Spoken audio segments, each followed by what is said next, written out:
Hello, J and Liz Zorab. I'm Mr. J, and this is By the Farm too. If you've just joined us over from our main channel where we were talking about the garden goals for 2022, welcome. If you're just joining us because you found us here, you're very welcome. So shall we get straight into the conversation and start with homestead animals? Homestead animals. Well, obviously we already have the most important homestead animal other than ourselves in the form of Monty, who's currently asleep. So Monty is our much-loved, old and slightly saggy cat. Yes, he's definitely going for the bagpuss angle, isn't he? Yes, And we also have the bees, and the apiary will be increased in size this year, I believe. It will. So we've got 3 hives at the moment, and I've got a feeling only 2 hives are active, although they're not very active in the winter. But I think there's only 2 hives with bees in them. But my plan is over the next few years to increase by quite a lot, so that we have not only plenty of bees here to pollinate the local trees and our trees, but then there will be some surplus honey available, hopefully to sell. But that will be down the line. Yeah, fair way down the line, I suspect. I think so, yes. We also, of course, have our much-loved flock of ducks. Yep. The dirty dozen, as they are at the moment. Yeah, so there's 13 of them. Yeah, I know. That's what makes them a dirty dozen. So they are currently undercover. So Yep. they're in what we're calling the lower barn. In the UK, there is a lockdown of all poultry in response to an avian flu outbreak. So they have been in there since the end of November.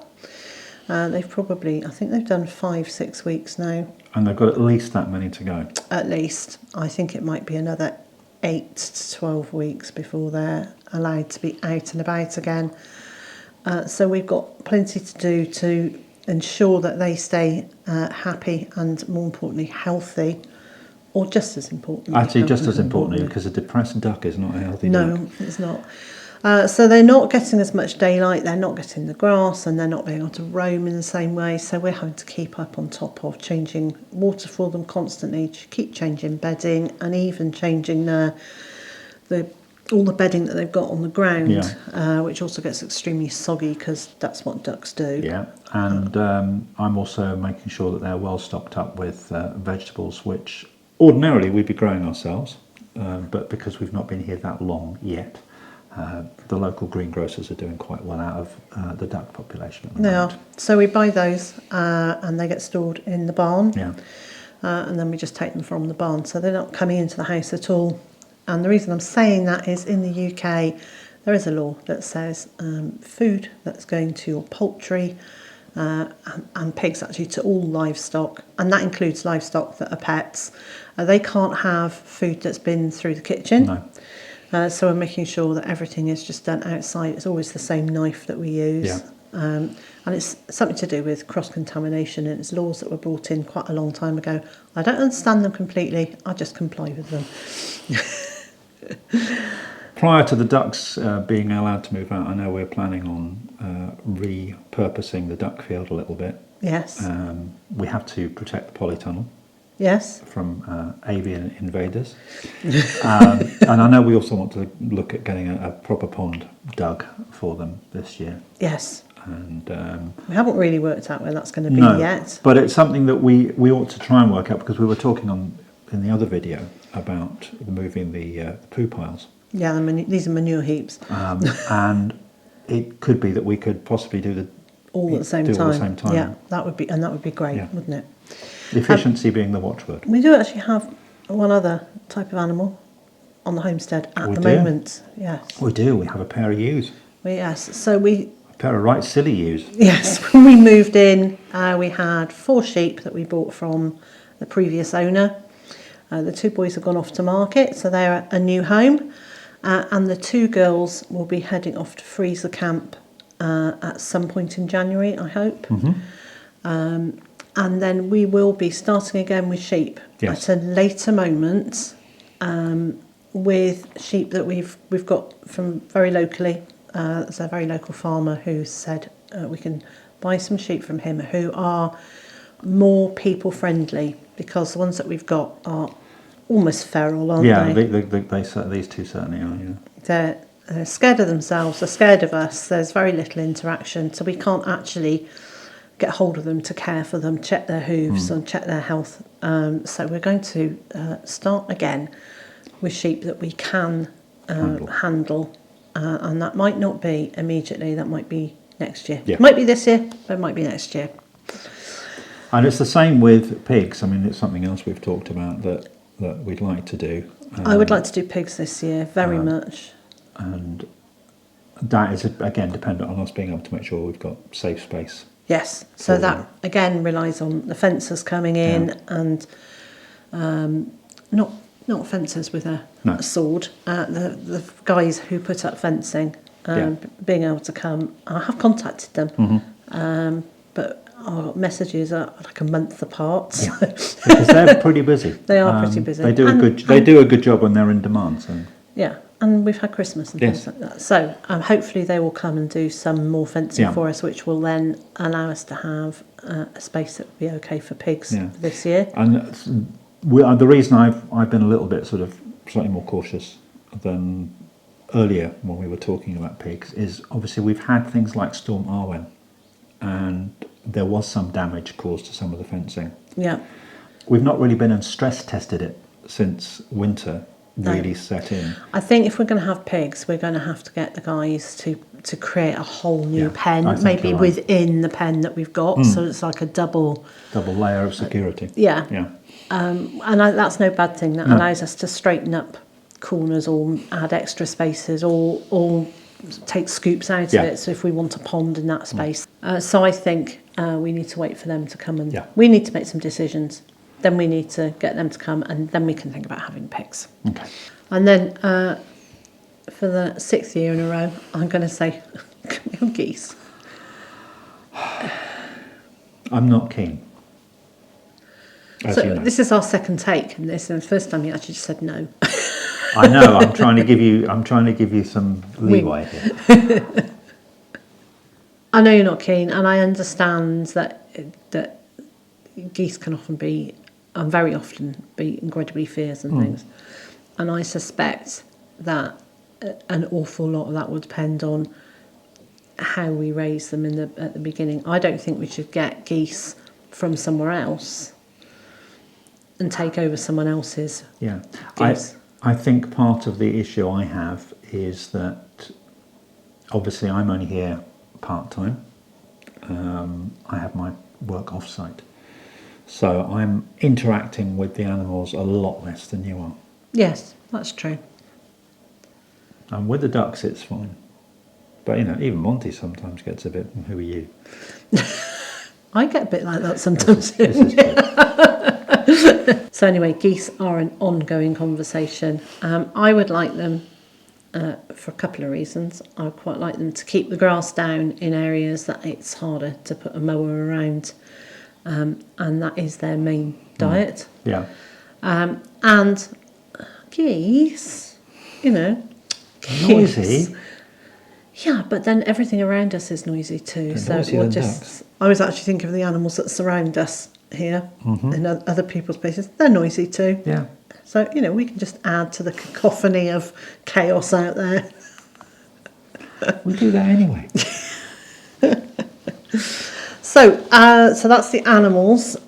We've talked a little bit about some of the buildings that the animals are in, but there are other outbuildings that I would like to do some things with this year. There's already been a video that we've done looking at the long barn or barnstable, and there will be a follow-up to that at some point, because various things have happened in there, and again with some of the ongoing weather, there's a little bit more leakage. I would very much like to look at the feasibility almost of whether we can turn that into office and teaching space, or better still, to turn that into a house. Okay. And for us to live there, and then the house that we're actually sitting in now could become a rental property, Airbnb. Or something along those lines. Something along those lines, which would give us, long-term, an additional income. Yeah. So we've got no idea if that's something we could afford to do. No. And until we get some advice... We're not going to know. So we're going to do that hopefully this year, get the advice and kind of firm up in our minds what we think we could do, what we would definitely want to do or not with that space. There are some wooden outbuildings. So there's a pole barn which suffered a bit in... Yeah, Storm Arwen took the roof up on one part of it and took a bit of the back wall out, moved the back wall slightly, and then put the roof back down. So we need to get that fixed or sorted or amended or something. There are a couple of kit stable things that are falling apart that we need to attend to. Yeah. There's also one part of the pole barn which has currently got straw in it that we have talked about converting into a carport. Yeah. There's even hinges that we could. Not hinges, there's the hanging bits for doors, so we could actually make it into a garage, which would be ideal, wouldn't it? Yeah. So, but that's another job for the guys with a digger to dig that out, because I'm not digging out that amount of straw by hand. I think we both looked at that and went, not doing that one. So there are various outbuildings that we are going to see what we can do with, amend their uses and tinker with. Yeah. One of the things that we really liked about this property was the number of outbuildings it had. Our old place had loads of outbuildings, and although we didn't necessarily make best use of them, and we didn't repair the ones that were broken, but it was really useful to have that undercover space and some dry-ish storage space. And we said when we were looking, one of the things we really needed, because we've just got so used to having the luxury, and we do appreciate it's a luxury, but to have the luxury of that outdoor storage space. So I think that's going to be an ongoing thing in the years to come as well, as we change what we need. Everything we do at Byther Farm has always been very flexible. Very little is set in stone, because that way we can evolve as things evolve around us. Yeah, and that's been our saving grace in so many situations, hasn't it? Where we've been able to just say, thank goodness we didn't make this, concrete posts into this piece of fencing. Thank goodness that we can just move this around. Thank goodness that enclosure is a flexible space. It was a good lesson to learn. I remember you saying that in your book. Yeah. So leading on from looking at the outbuildings, there are still things that we need to do in the house this year. So in this house, that need to be done probably sooner rather than later. Yes. So when we bought the house, we didn't pay too much attention to it because we were busy looking at outside, and everything was very hurried in the middle of lockdowns, lockdown restrictions and things like that. So we just went, then we'll make the house work. And since then, very rapidly after we moved in, we discovered that the log burner was unsafe and needed replacing. And very shortly after that, we discovered that the Rayburn in the kitchen, which provides our cooking and our heating, was broken and needed replacing. So we've had new heating put in. Yep, with a new cooker put in, a new log burner put in. So we've had all of that done. We've had repairs done to the roof because there was water coming in through the roof. We've had heating, plumbing, roof, more heating, cooking, all sorted out.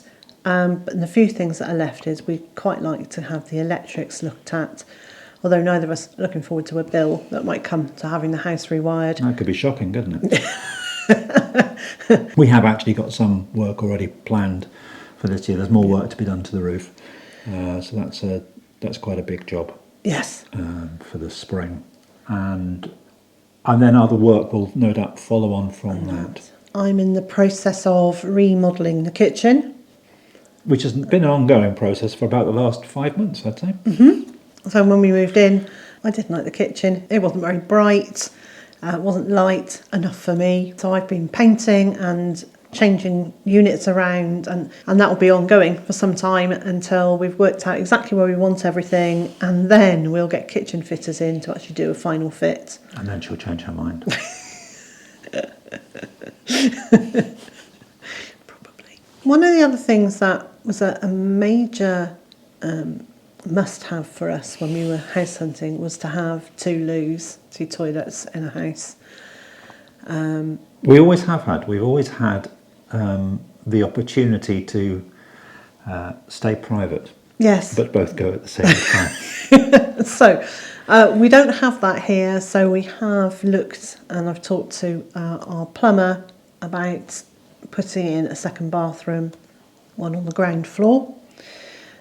So partly so that when we come in from doing stuff outside, we can just go straight into a bathroom, have a shower and kind of make ourselves clean before we come back into the rest of the house. Yeah. And I think that's still something I'd really like to do. Yeah. Inevitably, not all of it will get done this year. No. And some of it may not get done at all. No, and we've got to find the finances for all of it as yet. So That's another ongoing discussion. that's another one, yes.